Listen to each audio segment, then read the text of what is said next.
Assalamualaikum warahmatullahi wabarakatuh. Salam darurat satu Malaysia. Apa khabar semua? Sudah bersiap sedia untuk berkurung mulai jam 12.30 malam ini? Jadi malam ni kita, seperti mana yang tuan-tuan sedia maklum, semua orang bicara soal darurat. Kita juga nak membicarakan sama ada Perdana Menteri yang sudah kehilangan majoriti di Parlimen, seorang Perdana Menteri yang sudah lagi tidak legitimate untuk mentadbir negara. Bolehkah beliau diangkat menjadi Perdana Menteri yang menjalankan perintah darurat ataupun proklamasi darurat? Jadi tanpa melengahkan masa, saya persilakan sahabat-sahabat yang hadir pada malam ni. Kita ada saudara Wan Qureis, saudara Azman, saudara Zahid, saudara Faris, kita ada Kak Nuriah, Pablo, saudara Zahir, saudara Mazlan, Kak Zainab. Yang ni tak boleh sebut lah, daripada Ibu Pejabat UMNO. Saudara Amy. Jadi silakan. Okey, Datuk, selamat malam.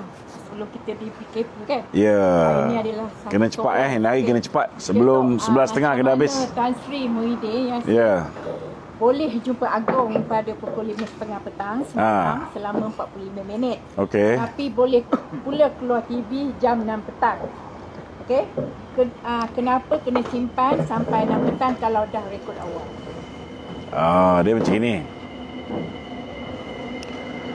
Dia boleh buat macam tu, tak ada masalah. Sebab sebelum jumpa tu, permohonan dia bukan untuk buat PKP. Sebelum jumpa tu, permohonan beliau kepada Kebawah Duli Tuanku ialah untuk memohon perintah darurat.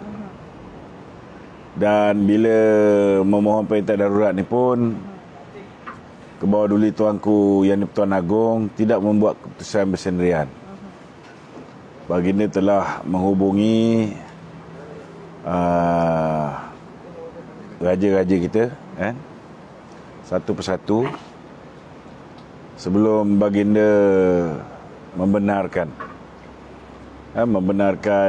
Tan Sri Muhyiddin. Itu sebab peringkat awal nak buat awal.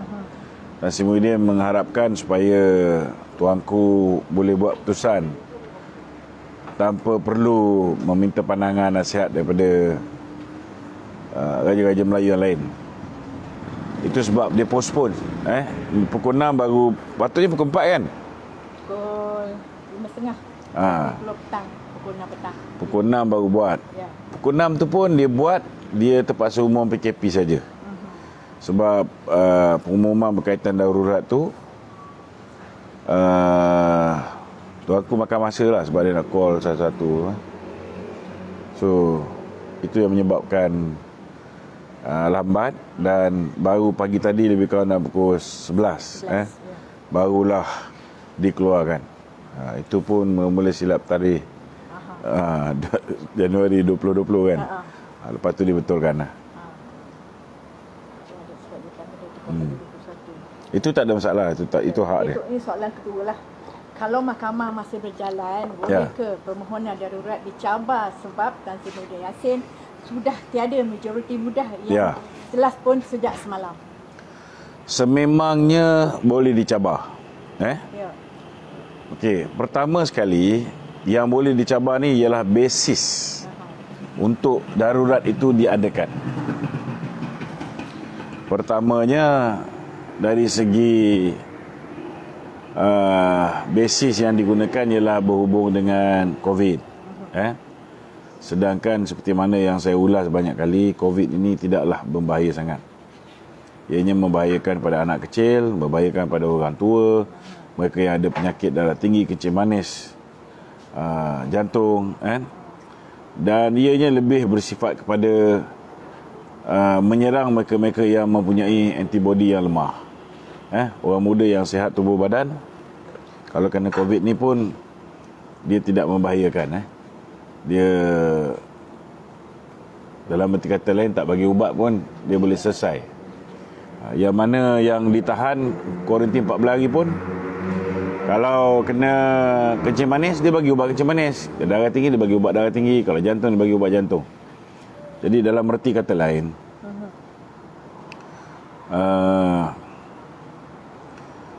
sebenarnya ada banyak cara yang boleh digunakan oleh kerajaan dan memadai dengan MCO yang dibuat. MCO ni pun dah keterlaluan. Sepatutnya dia buat MCO tu melibatkan golongan-golongan sasar yang berisiko tinggi. Bukan dia melibatkan orang-orang yang tak ada risiko pun sama-sama dipaksa duduk di rumah, hilang pendapatan, hilang punca nak cari makan, kan? Dan ada kalanya mereka membuat keputusan yang tak berapa cerdik. Kan Azmin dia nak benarkan bisnes berjalan, kan? Tapi dalam masa yang sama dia tak benarkan orang keluar. So macam mana? Kan? Contoh macam restoran, kedai-kedai makan apa semua sekali.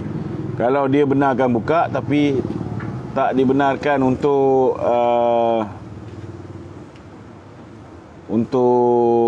orang keluar, kan? Ada limitation 2 orang je. So makan pun tak boleh kat kedai, kan? Jadi lebih baik tutup daripada kita menanggung kos untuk menggajikan pekerja dalam keadaan bisnes akan merudum dengan dahsyatnya. So basis mereka sebenarnya apa yang diterangkan kepada baginda tuanku, ini boleh dicabar di mahkamah, kerana nak melakukan darurat ini, Malaysia ada 2 kali pengalaman melakukan darurat. Pertama ketika konfrontasi Indonesia, sebelum tu ketika kita berhadapan dengan serangan komunis, dan yang kedua ketika konfrontasi Indonesia. Tapi sekarang ni tidak ada siapa yang kena bunuh, tak ada. Yang membunuh sebenarnya kerajaan lah yang membunuh rakyat ni. Dia bunuh periuk nasi kita. Kalau pun tak kena COVID pun boleh mati sekarang ni, kan? Kalau pun tak boleh, tak kena tak kena serangan komunis, tak ada orang buat pemberontakan, pengganas dan sebagainya, kan? Tetapi kalau dibunuh secara perlahan demi perlahan, kan, dengan menyekat peluang pergerakan kita, peluang cari makan kita, maka ini pun dalam erti kata lain perlahan-perlahan mati juga. Perlahan-perlahan mati jugalah, perumpamaan. Dan ada yang tak boleh tahan dengan tekanan, tak boleh tahan dengan stres, last kali mengambil jalan singkat dengan membunuh diri. Ini sudah berlaku sepanjang tempoh daripada 18 Mac 2019 hingga September, lebih kurang 243 kes yang mati bunuh diri. Dan daripada yang mati bunuh diri ini 25% kerana masalah kewangan. So dah ada pengalaman macam tu pun mereka buat juga tindakan untuk membuat MCO ini, dan ditambahkan lagi dengan satu lagi tindakan bodoh, iaitu dengan mewujudkan darurat. Saya nak beritahu bahawa basis sebenar mereka mahu mewujudkan darurat ini salah. Basis sebenarnya ialah untuk membolehkan Tan Sri Muhyiddin menjadi Perdana Menteri, kekal sebagai Perdana Menteri, bukan kerana masalah lain. Masalah kesihatan boleh digunakan PKP, boleh menggunakan PKPB, boleh menggunakan PKPD, tetapi tidak ada sebab kenapa perlu diadakan darurat kecuali untuk memastikan Perdana Menteri kita yang sudah pun kehilangan majoriti di Parlimen. Kena ingat, Tan Sri Muhyiddin diangkat sebagai Perdana Menteri dengan hanya 114 undi ahli Parlimen. Dan daripada 114 undi ahli Parlimen ini, satu meninggal dunia, iaitu YB Hasbullah daripada Greek. Yang Berhormat Mulia Tengku Razali sudah menarik diri daripada menyokong beliau. Dan jangan lupa Dr. Syarudin, suami Rina Harun ni, juga telah keluar daripada Bersatu dan menyertai Pejuang. Sudah berapa orang dah? Dah 3 orang. Betul tak? Campur je Jazlan. Campur je Jazlan, sudah jadi 4 orang. Dah tinggal 110. 110 Tan Sri Muhyiddin sudah tidak ada kelayakan untuk memerintah sebagai Perdana Menteri. Ditambah pula hari ni seorang lagi, Datuk Seri Nazri Aziz. Bila Datuk Seri Nazri Aziz menjadi seorang MPBN yang dulunya menyokong Muhyiddin, menarik diri daripada menyokong Kerajaan Perikatan Nasional, secara rasminya jumlah pembangkang di Malaysia menjadi 111 orang berbanding dengan mereka yang menyokong kerajaan 109. Jadi sebenarnya sekiranya baginda tuanku mahu melaksanakan darurat, maka sepatutnya seorang Perdana Menteri di kalangan ahli-ahli parlimen, di kalangan ahli-ahli parlimen yang mempunyai majoriti lebih daripada 111 kursi diangkat menjadi ketua kerajaan ketika darurat diadakan. Ini pilihan pertama yang tuanku ada. Sebab yang saya peliknya, ketika Muhyiddin menghadap tuanku yang mana kakak sebut tadi, ketika itu dia sudah hilang. Dia sudah hilang kuasa. Saya hairan kenapa pada ketika itu beliau tidak diminta untuk membuktikan. Beliau tidak diminta untuk membuktikan bahawa beliau masih mempunyai minimum 111 orang. Ini very questionable. Itu sebab hari ini saya mengeluarkan kenyataan memohon ampun, maaf kepada kebawah duli tuanku, dan mencadangkan supaya baginda tuanku memilih seorang Perdana Menteri yang mendapat sokongan majoriti. Tapi kalau tak dapat sokongan majoriti, maka baginda tuanku boleh membubarkan parlimen dan melantik seorang Perdana Menteri interim ataupun caretaker government. Caretaker government. Tan Sri Muhyiddin tidak layak untuk menjadi caretaker government ataupun menjadi Perdana Menteri interim kerana beliau telah kehilangan sokongan majoriti di Dewan Rakyat. Jadi caretaker government ni boleh lantik Perdana Menteri interim di kalangan ahli parlimen ke, di kalangan anggota pentadbiran ke, contohnya KSN ke, kan. Itu hak kebawah duli Yang Maha Mulia Seri Paduka Baginda Yang Bertuan Agong. Saya mengemukakan cadangan ni sebab apa? Sebab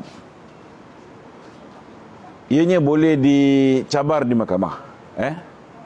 Seorang Perdana Menteri yang dah hilang jawatan Perdana Menteri kerana tak dapat lagi sokongan majoriti, kalau diangkat untuk mengetuai pentadbiran negara ketika berlakunya darurat ini, keputusan ini boleh dicabar di mahkamah.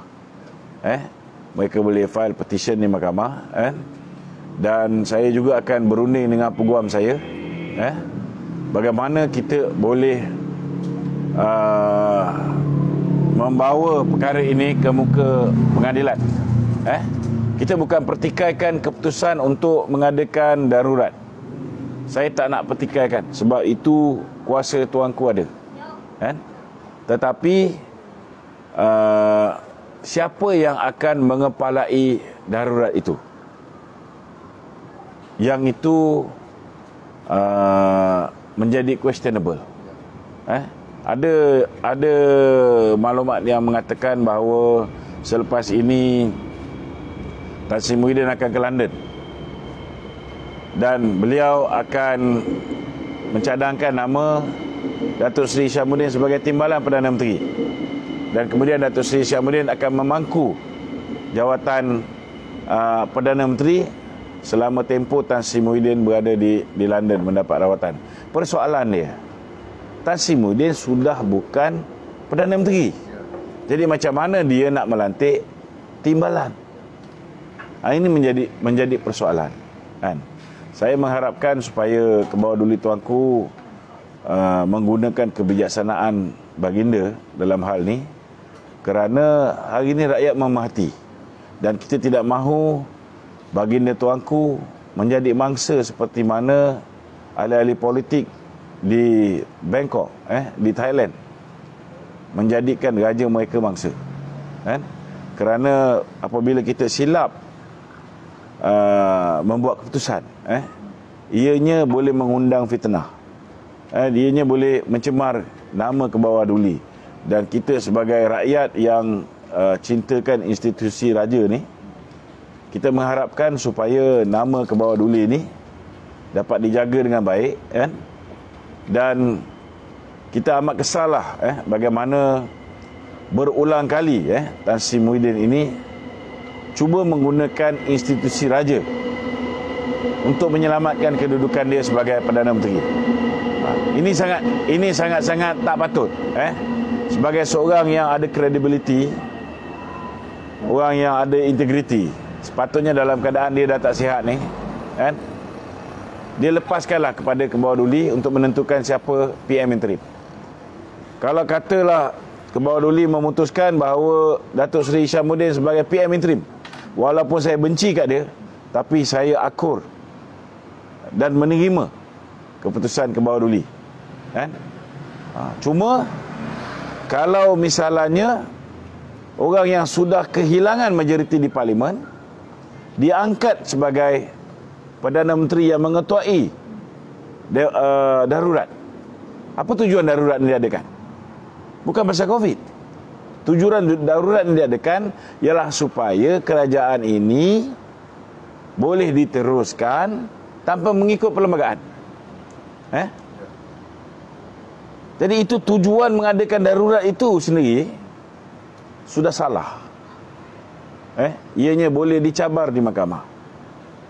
Itu sebabnya saya amat-amatlah mengharap Kebawah Duli tuanku ni, sekiranya betul Tan Sri Muhyiddin nak pergi ke London untuk mendapatkan rawatan, maka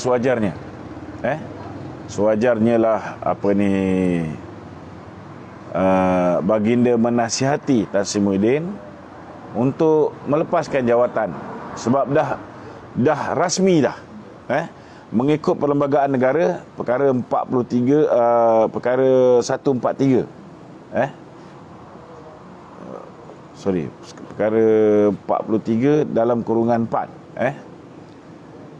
seorang yang telah pun seorang Perdana Menteri yang telah pun kehilangan majoriti Parlimen, dia wajib meletakkan jawatan. Jadi bagaimana seorang Perdana Menteri yang sudah kehilangan sokongan majoriti Parlimen, dan hari ini pun kita tahu pihak PMO mengugut Datuk Seri Nazri Aziz, tapi Nazri Aziz menambah jumlah yang menyebabkan hari ini Kerajaan Perikatan Nasional ini hanya mempunyai 109 ahli Parlimen. 109 ni pun kalau buat undi sulit di Parlimen, saya yakin mereka akan hilang 20-30 orang lagi yang terdiri daripada ahli-ahli Parlimen di ni.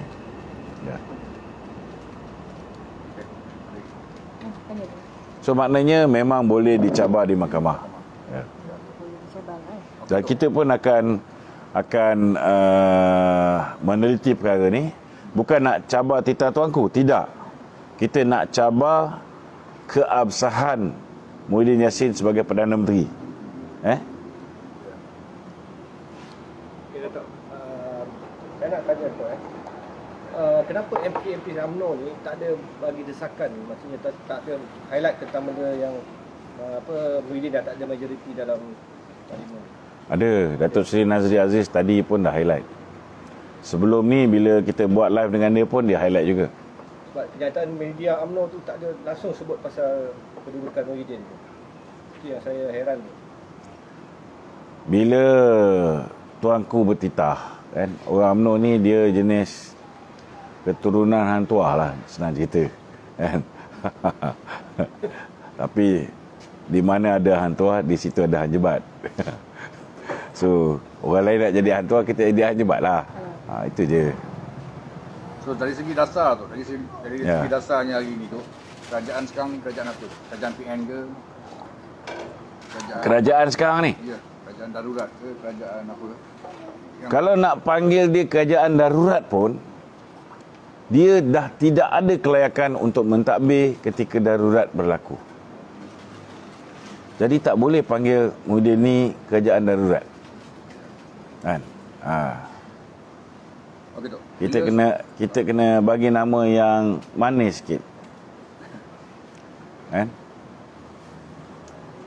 Okey tu. Apa ni, kalau dah sampai peringkat mengumumkan darurat kesihatan, bermaknanya Tan Sri Muhyiddin telah gagal untuk menangani. Dia memang gagal lah. Dia memang gagal. Sebenarnya saya yakin bahawa keadaan COVID kita ni dalam keadaan yang baik, masih terkawal. Cuma bagi menghalalkan tindakan mengadakan PKP untuk menyekat pergerakan mereka-mereka yang menentang beliau, untuk menutup mulut orang macam kita yang sentiasa bersuara, untuk memastikan gerakan Anwar Ibrahim lumpuh, maka dia terpaksa buat PKP. Dan sebenarnya dia nak buat darurat, kan? Tapi disebabkan tuanku perlukan masa untuk mendapatkan persetujuan raja-raja Melayu yang lain, maka hari ni, sehari selepas dia umum PKP dulu, sehari selepas tu, sebab PKP ni di bawah kuasa Perdana Menteri, dia ada hak, dia boleh buat, kan? Tapi nak melakukan darurat tu mestilah dengan perkenan ke bawah duli tuanku. So itu sebab besoknya baru dia umum darurat. So Datuk, apabila rombongan yang pergi menghadap tuanku semalam, dia tak beritahu ke tuanku bahawa MCO ni, PKP ni dengan darurat ni tak ada beza sebenarnya. Beza. Maksudnya siapa cakap PKP dengan darurat tidak ada beza? Kena ingat tau, bila berlakunya darurat ini, okey, perlembagaan dah tak laku. Tak, maksud dia tadi, tujuan dia pergi tu untuk darurat kesihatan tu. Dia tidak ada istilah darurat kesihatan ni, kan? Darurat lah. Darurat ni keadaan-keadaan macam mana yang boleh diwujudkan darurat. Contohnya bila kita berhadapan dengan ancaman komunis, bila konfrontasi Indonesia dulu, bila terjadinya pembunuhan beramai-ramai, ataupun apa dipanggil, macam dekat Somalia, kan, ada genosid ke, itu bolehlah nak diumumkan darurat kerana berlakunya pembunuhan rakyat, kan. Tapi dalam konteks sekarang ni, kan, nak kata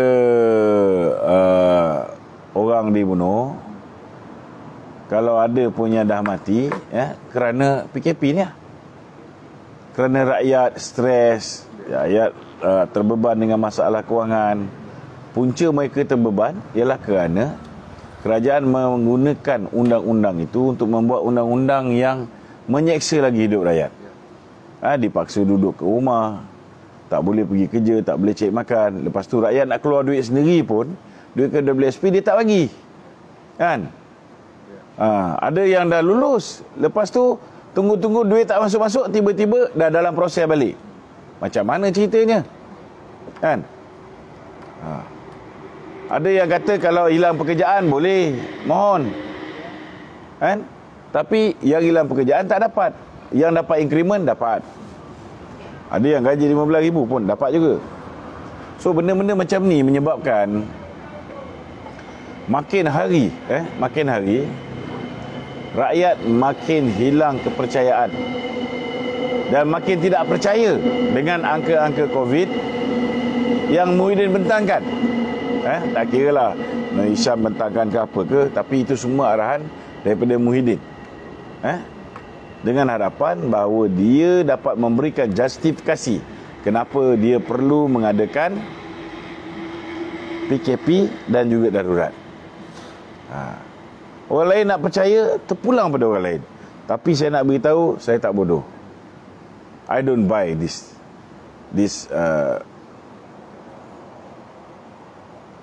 aku tak nampak lah figure ni betul. Minta maaf cakap lah. Orang lain boleh percaya, tak ada masalah.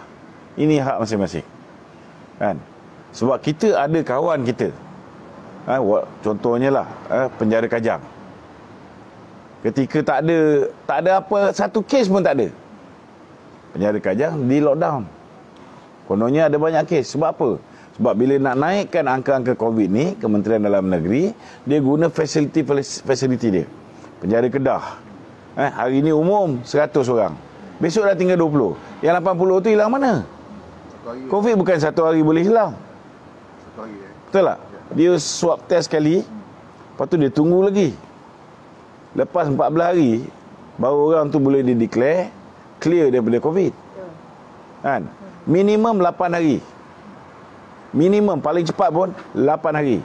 Itu pun pasal ada kes-kes orang tertentu, dia nak segerakan orang tu dikeluarkan daripada kuarantin, dia buat 8 hari je. Itu yang kes kadang-kadang bertambah. Itu salah satu punca. So, ada di antara penganalisis politik bertaraf PhD kononnya, mengatakan bahawa setelah Tan Sri Muhyiddin mengumumkan darurat dahulu, terlebih dahulu daripada penarikan balik MP UMNO ni, maknanya benda tu tak perlu ambil kisah, tak betul. Tak betul. Kena tahu bila Muhyiddin telah kehilangan majoriti. 114 mati satu. Warisan pun mati satu. Okey? Maknanya tinggal 220. So bila 220, sokongan terhadap Muhyiddin ada 113. Hasbullah meninggal. Kemudian kita tengok Syahrudin mula-mula meninggalkan. Daripada 113, Syahrudin keluar, tinggal 112. Dia masih lagi. Tetapi bila Tengku Razali keluar, buat PC bersama dengan Tun Dr. Mahathir, dah tinggal 111. Betul tak? Ya. Dah tinggal 111. 111 itu minimum kena ada untuk menjadi pemerintah. Dulu majoriti negara ni ialah 112. Sebab ada 222 ahli parlimen. Tapi 2 dah mati. Jadi majoriti mudah ialah 111. Okey. Tapi bila Ahmad Jazlan mengumumkan dia tarik diri, maka itu adalah detik di mana Muhyiddin telah kehilangan kuasa.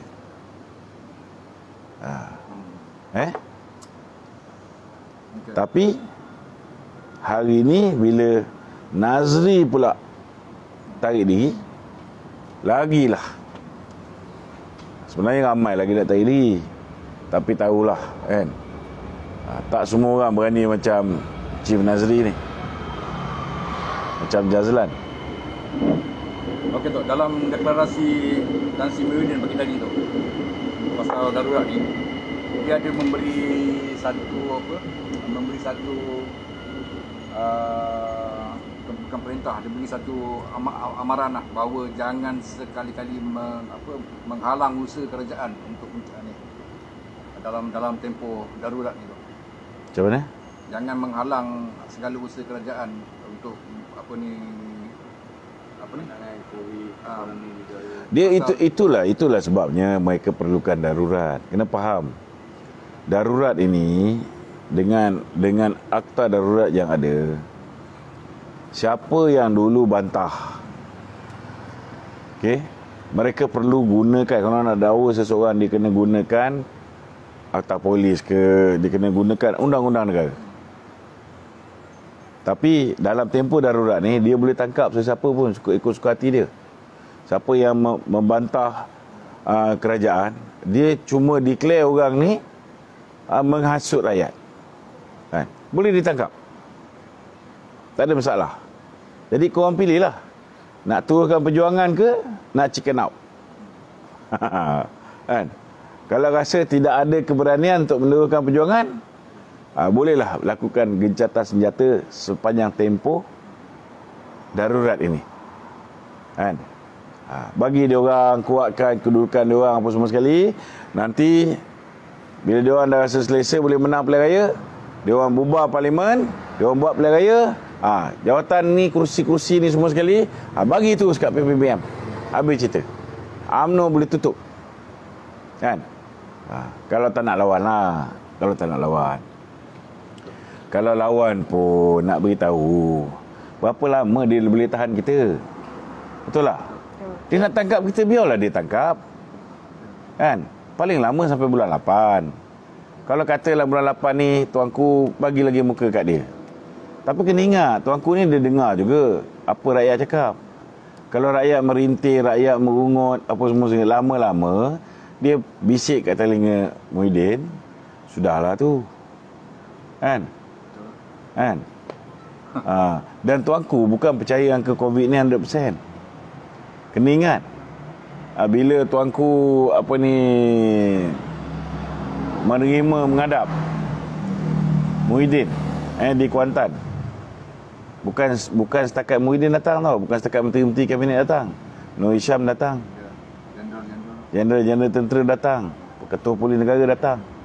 Tapi selepas tu tuanku tanya balik dekat Nur Hisham, angka COVID ni betul tak betul? Tanya Nur Hisham apa jawapan dia. Kan? Jadi kena ingat, kan? Kita masih ada check and balance. Masih ada raja-raja Melayu yang mempertahankan hak-hak rakyat ini. Kan? Mungkin hari ini kita tengok seolah-olah macam tidak menyebelahi apa yang kita nak, kan? Tetapi besok lusa, kan, baginda akan meneliti sama ada kuasa darurat yang diberikan kepada kerajaan hari ini akan digunakan sehabis baik oleh kerajaan hari ini untuk menjaga rakyat, untuk mengekang wabak COVID, atau untuk mendera rakyat, atau untuk melanyak musuh-musuh politik PPBM, kan? Atau untuk menghapuskan pesaing-pesaing yang mampu mencabar mereka dalam pilihan raya yang akan datang, kan? Saya yakin mereka akan gunakan akta darurat ini untuk simpan semua sekali musuh-musuh politik dia yang boleh mengganggu-gugat kedudukan dia di dalam penjara, kan? Kita ni semua anytime. Tapi jangan bimbang. Lepas bulan 8, suka tak suka, kan, dia kena berhadapan dengan pilihan raya. So bila berhadapan dengan pilihan raya, kena ingatlah apa kau buat sekarang ni, kau akan jawab masa pilihan raya. Kau buat baik, kau akan dapat yang baik. Kalau kau buat tak baik, kan, tiba-tiba kita merintah balik, kena ingatlah. Okey, itu je. Apa ni, kita difahamkan bahawa darurat ni akan berlarutan sehingga Ogos, sehingga Ogos. Anda kata PKP ni tu berkesan dalam tempoh yang terdekat lah, maknanya bulan 3 ke bulan 4 ke, adakah darurat ni dihentikan terus tu? Saya nampak ia bergantung kepada jawatan kuasa yang nak dilantik. Okey. Sebab jawatan kuasa yang nak dilantik, jawatan kuasa ni macam kabinet Muhyiddin lah, akan terdiri daripada wakil daripada kerajaan dan wakil daripada pembangkang. So bila ada wakil daripada pembangkang, ianya akan wujudkan check and balance. So angka-angka yang meragukan ini, saya yakin pasti akan terbongkar. Pasti akan terbongkar. Dan kaedah-kaedah rawatan yang sepatutnya boleh mempercepatkan proses penyembuhan. Contohnya kita sendiri pun dah jumpa dengan DSP Sulaiha semalam. Dia telah berjaya membantu 698 orang anggota polis dan keluarga mereka yang telah terkesan akibat COVID ni dengan ramuan-ramuan yang boleh didapati dengan mudah. Contohnya daun serai, garam, daun semambu untuk pencegahan 3 helai. Untuk yang dah kena ni 6 helai daun semambu. Tak boleh ambil lebih ni, boleh merosakkan buah pinggang. Kemudian bunga kantan, kan? Lagi satu halia. Inilah ramuan yang mudah yang boleh digunakan untuk menyelesaikan masalah COVID. Setidak-tidaknya di kalangan anggota PDRM yang telah berjaya DSP Sulaiha ni buat. Sebab dulu dia in charge bahagian COVID ketika dia belum bersara. 9 bulan lebih kurang dia in charge bahagian COVID tu. Dia tahulah keadaannya. Jadi kalau misalnya kaedah-kaedah perubatan menggunakan herba ini yang dah diguna pakai di Thailand, boleh diguna pakai di Malaysia. Maknanya pintu masuk negara, siapa nak masuk negara boleh dibuka, tak ada masalah. Yang penting minum dulu, kan? Supaya boleh protect immune system dia. Kalau dia ada masalah, selesai. So dari segi ekonomi kita pun boleh berkembang balik. Betul tak? Saya yakin benda ni boleh pulih dengan cepat. Sebab kita negara yang iklim kita panas. Kau berjemur kat luar pun boleh menyelesaikan masalah banyak. Lagi satu, ada pakar mengatakan bahawa dia buat uji kaji hanya dengan mengumur betadine, ataupun Listerine. Kalau 3 kali kumur Listerine, orang yang dah positif COVID-19, 3 kali satu hari dia berkumur dengan Listerine, 4 hari pulih. Sebab COVID ni bila dia menjangkiti kita, dia akan masuk daripada hidung, mulut, mata. Tetapi dia akan berada di kerongkong selama lebih kurang 4 hari. So kalau dalam tempoh awal itu kita menggunakan banyak kumur apa semua, dia tidak akan sampai ke paru-paru kita. Lepas tu kita clear. Okey Dok, mengikut laporan semalam Dok, Kementerian Kesihatan tu mengatakan bahawa sekarang ni diorang punya frontliners, petugas-petugas banyak yang dah sakit, dah terjangkit, petugas dengan fasilitas yang berkurangan tu. Jadi apa Datuk punya saranan kepada kerajaan untuk nak buat? Saranannya simple je. Contohi PDRM je. PDRM boleh selesaikan masalah ni, kan? Puan Sulaiha pun ada jumpa juga dengan Dr. Nur Hisham. So kalau kita ada pakar dalaman yang boleh menyelesaikan masalah ni, panggillah dia balik, suruh dia bantu, kan? Kalau Ketua Polis Negara punya tempoh khidmat boleh disambung. Ini CEO Lembaga Hasil Dalam Negeri dah pencen 2 kali sambung, kan? Kerja dia mengerjakan orang UMNO je. Takkanlah DSP Sulaiha ni yang jasa dia banyak untuk membantu ni tak boleh kita angkat dan sambung dia. Ambil balik tugas. Okey Dok, kenapa dia pilih sampai 8 bulan tu? Siapa? Darurat. Sebenarnya Muhyiddin bersedia untuk mengadakan pilihan raya sekitar bulan 3, bulan 4 ni. Percayalah, dia tak akan sampai 8 bulan. So dia ambil maksimum. Sekiranya sesuatu berlaku, kena faham ni kenapa dia ambil lebih. Bila dia ambil lebih, dia boleh kurangkan masa tu. Sebab kena ingat menjelang bulan 4, bulan 3 tu, ekonomi negara ni berada dalam keadaan yang cukup parah. Sekarang pun rakyat dah terasa. Saya agak terkejut sebab apa? Bila kerajaan memberikan moratorium, daripada April sampai September. Sepatutnya dengan moratorium tu rakyat tak sengsara tau.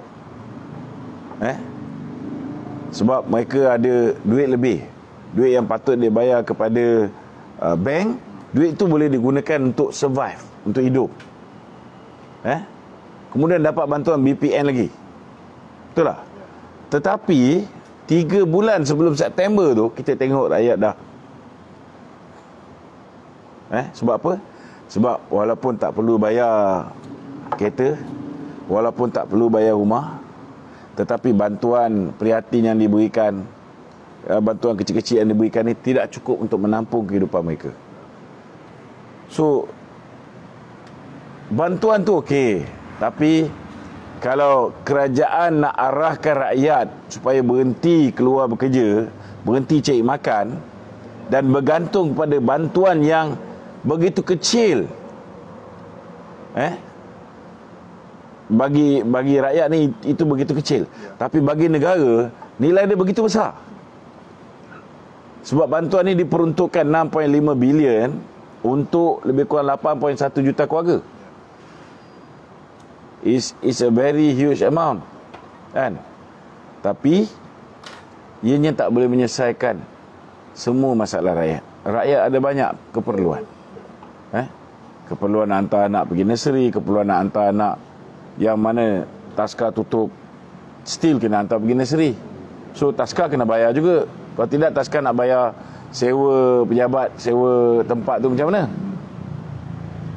Gaji-gaji pekerja wajib dibayar, guru-guru taska, betul tak?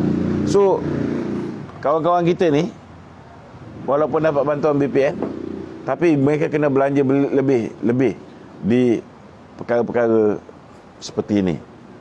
Last sekali duit tu pergi ke mana? Pergi kepada orang lain juga. Mereka tak boleh gunakan duit ni. Itu lebih kurang 3 bulan selepas mereka menikmati bantuan daripada kerajaan. Subsidi kepada pekerja-pekerja yang tidak diberhentikan oleh majikan. Itu tak boleh tahan lama. Tapi belum habis lagi sengsara akibat daripada dipaksa berkurung di rumah ni. Mereka buat satu lagi MCO. Ditambah pula jadi darurat. Saya cakap terang lah, dia orang ni mengundang malapetaka. Minta maaf cakap lah. Dan saya simpati siapa juga jadi pemerintah lepas ni, they will be in really deep shit. Sebab kerajaan yang mereka akan warisi ni I couldn't imagine lah. Ini kerajaan koyak tau lepas ni. Jadi siapa yang nak ambil balik, nak repair ni, sendiri mau ingat lah, jangan berebut sangat lah. Saya ada satu soalan. Mengapa Tan Sri Muhyiddin Yassin membuat keputusan darurat tanpa memikirkan ekonomi rakyat, negara, pelabur asing dan juga share market kita pun merundum? Adakah ini hanya untuk mengukuhkan kedudukan beliau itu?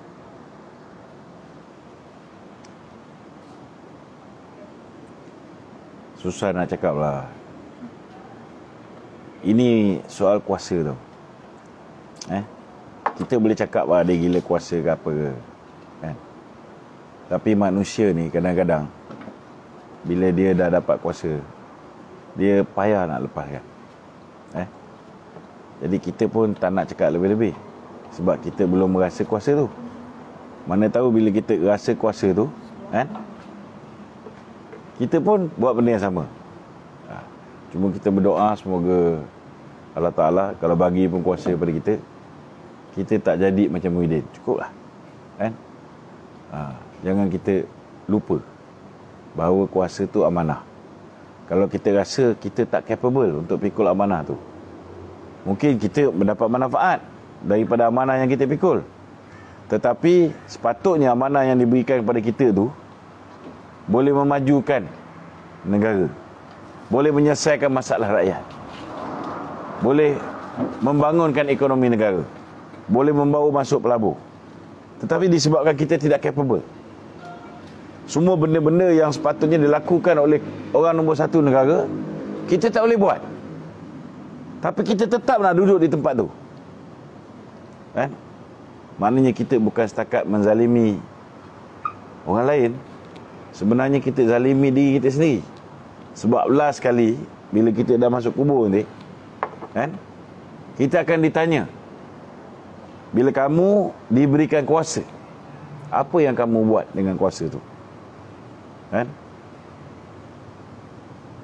Aku bukan nak sekolahkan dia bab agama ni, kan? Dia anak ulama, dia lagi tahu.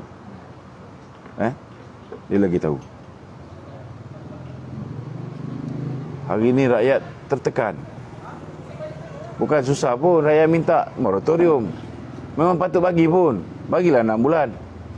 Kan? Bagi 6 bulan. 2018. Bank-bank ni untung 32 bilion. Betul tak? Kali ni di kala keadaan rakyat tengah perit ni, bagi je lah moratorium automatik lagi 6 bulan. Kau dah kurung orang kat rumah dah sekarang ni. Betul tak? Bagi je lagi 6 bulan. Habis cerita. Kalau dia bagi moratorium 6 bulan ni, orang UMNO pun tak bising. Betul tak? Kalau orang UMNO bising nak jatuhkan dia juga, dalam keadaan dia bagi moratorium 6 bulan, dalam keadaan dia benarkan semua pencarum KWSP nak keluar duit sendiri, keluarkanlah. Lagipun duit ni nanti akan membantu negara. Sebab bila dia orang keluarkan, lebih kurang 20 bilion ke 40 bilion dikeluarkan daripada KWSP, duit itu akan berada dalam negara, bukan boleh pergi melancong pun. Betul tak? Betul. Duit ni akan berada dalam negara, maka akan ada liquidity, maka akan ada kecairan di pasaran, maka akan membantu pertumbuhan ekonomi. Kalau dua benda ni ditunaikan, orang UMNO pun tak bising. Habis kuat orang UMNO bising kena buli, duit kena tahan. Yang kau nak tahan duit kawan kau apa? Kau lepaskan je lah. Kau ingat orang UMNO ni suka ke nak berperang sepanjang masa dengan Muhyiddin ni? Dia dah nak mati lah.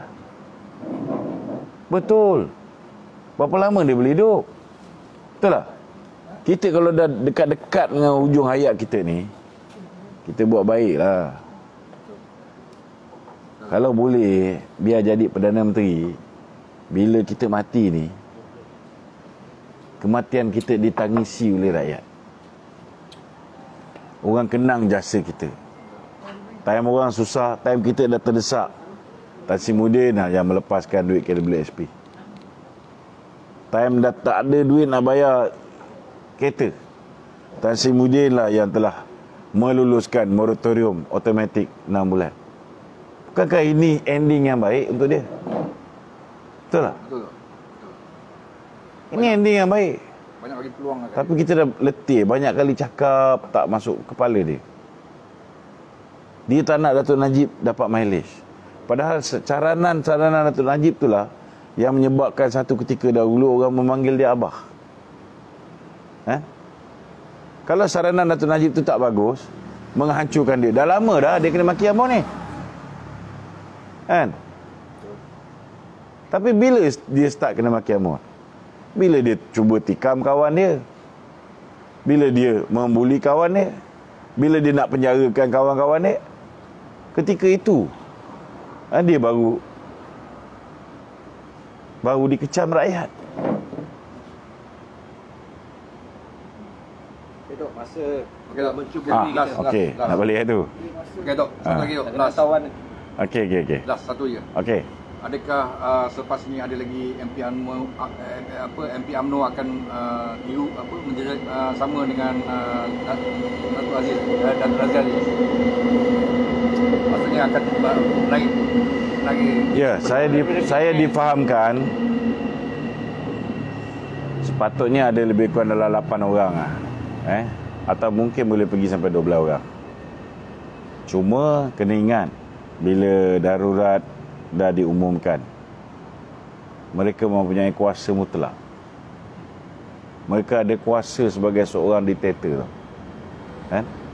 Jadi bila orang nak mengambil tindakan menentang diktator ni, mereka akan fikir banyak kali. So bagi saya simple lah, memadai lah Jazlan, Datuk Seri Nazir Aziz, Tengku Lee. Ini pun dah disqualify Muhyiddin. Dan kita tengok walaupun dia dah disqualify sebagai Perdana Menteri, he is not a legitimate Prime Minister anymore, tapi dia still nak duduk situ, kan? So ini akan menyebabkan orang akan memfitnah ke bawah duli tuanku. Itu yang aku tak suka tu. Orang akan kata tuanku melindungi Muhyiddin.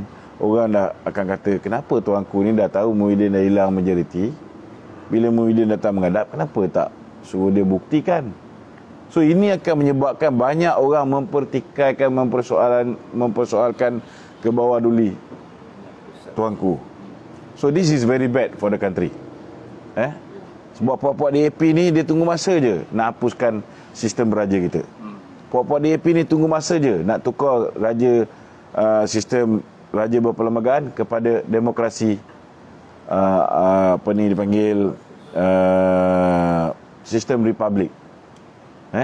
Dia nak tukar Malaysia menjadi the People's Republic of Malaysia, macam the People's Republic of China. Ini kita kena faham benda ni. Jarum-jarum halus yang dimainkan oleh puak DAP ni, kan? Tapi jangan sampai kita meletakkan kedudukan raja-raja Melayu ni dalam keadaan yang menyebabkan timbul fitnah, timbul persepsi yang negatif yang akhirnya akan menuju ke arah Malaysia sebuah republik. Ini sangat bahaya. Kena ingat, kita yang dulu pemantau Malaysia baru ni, kita dah bersumpah dengan kalimah wallahi wabillahi watallahi, kita akan mempertahankan institusi diraja selagi mana raja-raja Melayu memimpin kita ke arah kebaikan. Kalau dia memimpin kita ke arah kemungkaran, kita tak ikutlah, kan? Datuk, dengan pengisytiharan darurat ni, rasa-rasa Datuk lah, ramai tak, banyak tak company-company pelabur asing akan lari dari negara kita ni? Pasti. Kalau kita tengok kenyataan-kenyataan yang keluar daripada kedutaan Jerman, kedutaan Perancis, kedutaan New Zealand, kedutaan UK, semua memberikan komen yang sangat negatif. Komen yang sangat negatif. Betul lah, Tan Sri Muhyiddin tak perlu ambil kisah tentang apa orang luar cakap. Tapi kena ingat, kalau misalnya foreign direct investment kita berterusan lari daripada Malaysia, kita tengok kalau ikut chart apa ni, negara yang mendapat foreign direct investment yang paling banyak sekali, Indonesia. Diikuti dengan Thailand, tempat ketiga, diikuti oleh Filipina, dan Vietnam di tempat keempat. Singapura tempat kelima, Malaysia tempat keenam. Vietnam ni tau. Vietnam sudah mengatasi Malaysia. So macam mana Mahathir kata, Mahathir kata dia nak jadikan Malaysia Asian Tiger. Sebenarnya belakang ni semua sekali Mahathir juga, kan? Kita faham. Yalah, kita faham. Dia duit banyak, kan? Kita tak ada duit. Dia duit banyak, kan? Bolehlah dia bayar siapa pun. Siapa yang tahu. Pesanan terakhir pada peminat-peminat sate, macam mana besok? Jual juga Besok kita akan teruskan. Kedai saya ni akan dibuka seperti biasa.